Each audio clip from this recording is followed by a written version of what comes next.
और चलिए इस बीच एक बड़ी खबर आ रही है, उसका रुख कर लेते हैं। राष्ट्रपति चुनाव में क्रॉस वोटिंग के मामले में समाजवादी पार्टी ने अपनी रिपोर्ट तैयार कर ली है और आंतरिक रिपोर्ट में 4 विधायकों के नाम सामने आ गए हैं और ये नाम चौंकाने वाले हैं और कार्रवाई इन पर होगी, ये मनोज पांडे की तरफ से कहना है। विधायकों पर जल्द से जल्द कार्रवाई होगी। पूर्व मंत्री हैं अखिलेश यादव को रिपोर्ट सौंप दी गई है, तो ये बड़ी खबर आ रही है। और बड़ी खबर ये है कि समाजवादी पार्टी की जो आंतरिक रिपोर्ट आई है उसमें 4 विधायकों के नाम सामने आए हैं और इन पर जल्द कार्रवाई की जाएगी।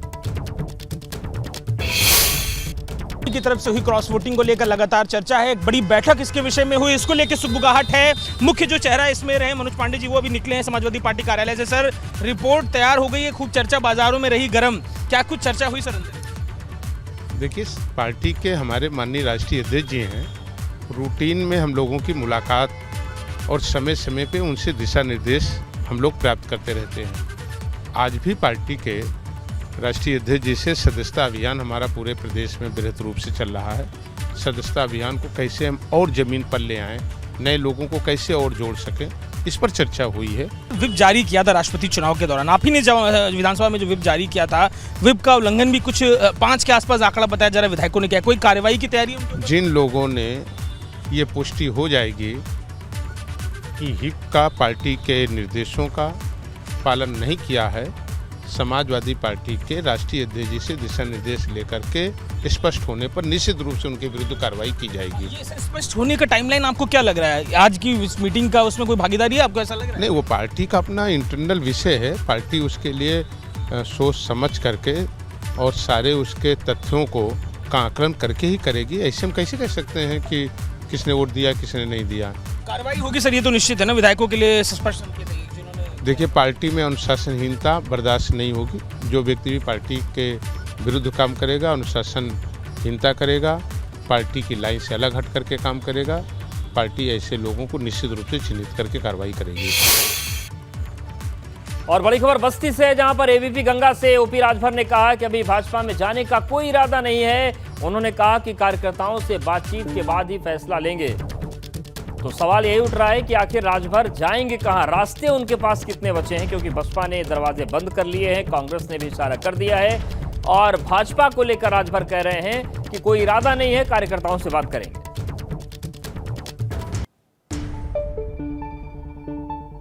आप बीजेपी में अगर जाते हैं तो आप बीजेपी में बाकायदा मंत्री रहते हुए आपको धरने पे बैठना पड़ा था सरकार के खिलाफ, तो क्या फिर ऐसी पार्टी में आप जाना पसंद? देखिए, अभी तो हम गए नहीं, अभी तो हम जनता के बीच में अपनी पार्टी का संगठन और लोगों के बीच में एक मजबूती पैदा कर रहे हैं। फिर आने वाले समय में फिर अपने लोगों से विचार विमर्श करके फिर जैसा होगा वैसा किया जाएगा।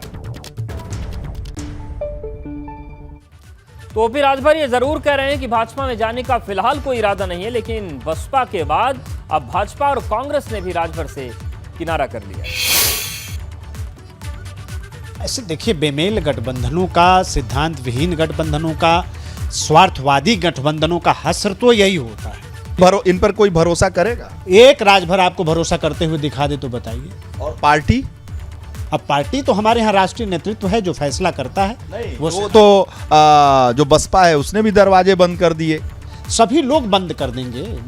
मैं तो यही कह रहा हूँ कि आखिर इस तरह की राजनीति का, जिसमें कहीं कोई समाज का भला नहीं हो सकता, हमारे महापुरुषों का भला नहीं हो सकता, हमारे मान सम्मान की कहीं कोई रक्षा नहीं हो सकती, तो ऐसी राजनीति का अंत तो कभी न कभी होना है। जहाँ तक राजभर जी का सवाल है, राजभर जी पहले कांग्रेस साथ रह चुके हैं और कांग्रेस पार्टी के लिए उन्होंने बड़ी बड़ी रैलियां की थी। यूं कहें, कांग्रेस के सहारे वो खड़े हुए थे, लेकिन उसके बाद वो कई सारे गठबंधनों में रहे, कई सारे गठबंधनों को उन्होंने तोड़ा।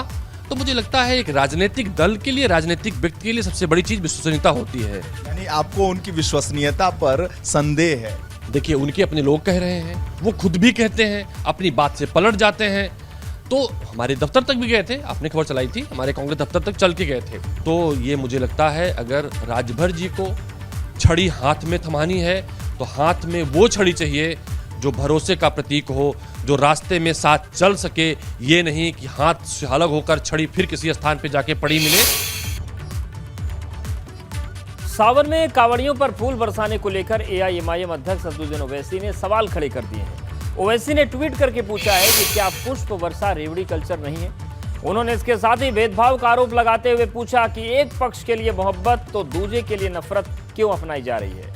ओवैसी ने यह भी कहा कि अगर कांवड़ियों पर फूल बरसाए जा रहे हैं तब कम से कम उन लोगों यानी कि मुस्लिमों के घर न तोड़े जाए। तो असदुद्दीन ओवैसी ने फूलों की बारिश पर सवाल उठाया है और उन्होंने पूछा है कि क्या ये रेवड़ी कल्चर नहीं है। लेकिन ये वही ओवैसी हैं जो जब पत्थरों की बारिश हो रही थी तो उस वक्त मौन साधे हुए थे।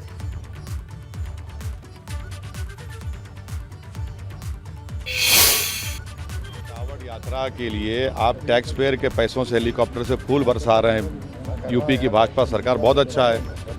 आप पुलिस के हुदेदार ऑफिसर उनकी पैरों की मालिश कर रहे हैं, बहुत अच्छा है, हम इसका वेलकम करते हैं। रास्ते में लोहार की दुकान है, गाजियाबाद में आपने लोहार की दुकान को बंद कर दिया, बहुत अच्छा है। मीरठ में पुलिस स्टेशन में एक मुसलमान ऑफिसर का नाम था, किसी ने ऑब्जेक्शन किया, आपने नाम हटवा दिया, बहुत अच्छा है। भाई यही तो रहमदिली दिखाइए ना, आप भेदभाव क्यों कर रहे हैं? भाई अगर कोई नमाज पढ़ता है चंद मिनट के लिए तो पब्लिक पॉलिसी डिस्टर्ब हो रही है, दंगा हो रहा है और क्रिमिनल इंटेंट है ही नहीं उसमें दंगा करने का। 295 153 लगाते आप तो आप हमसे हम भाजपा की उत्तर सरकार से कह रहे हैं कि आप इक्वली ट्रीट करिए, डिस्क्रिमिनेशन मत करिए जो आप कर रहे हैं। अगर सबका साथ है, सबका विकास है तो भैया हमारे भी पैर की मालिश करिए ना आकर।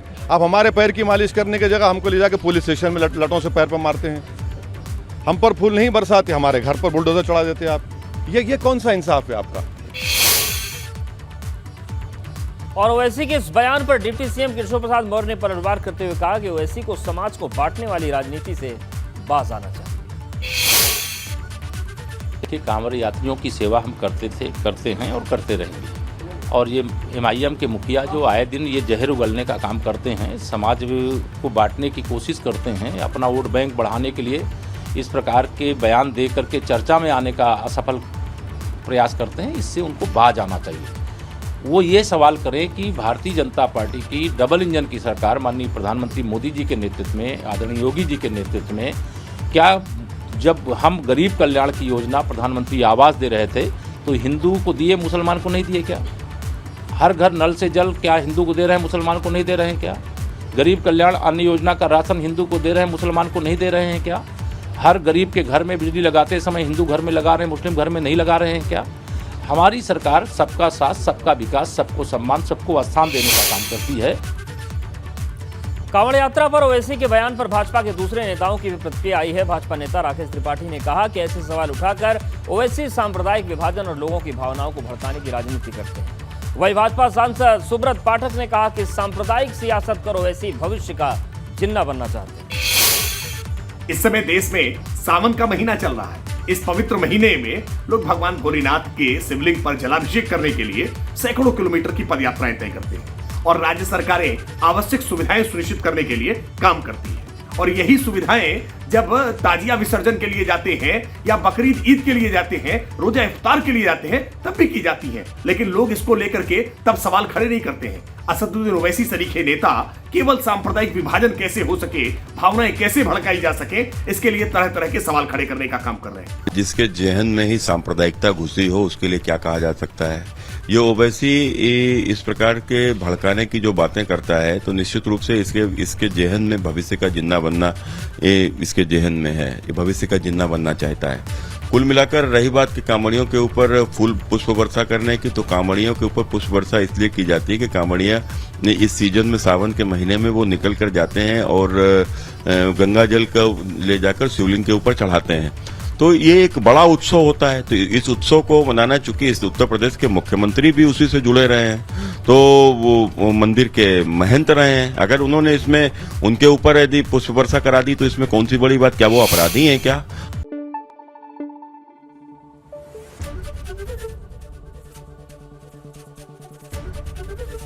ABP गंगा, खबर आपकी, जुबान आपकी।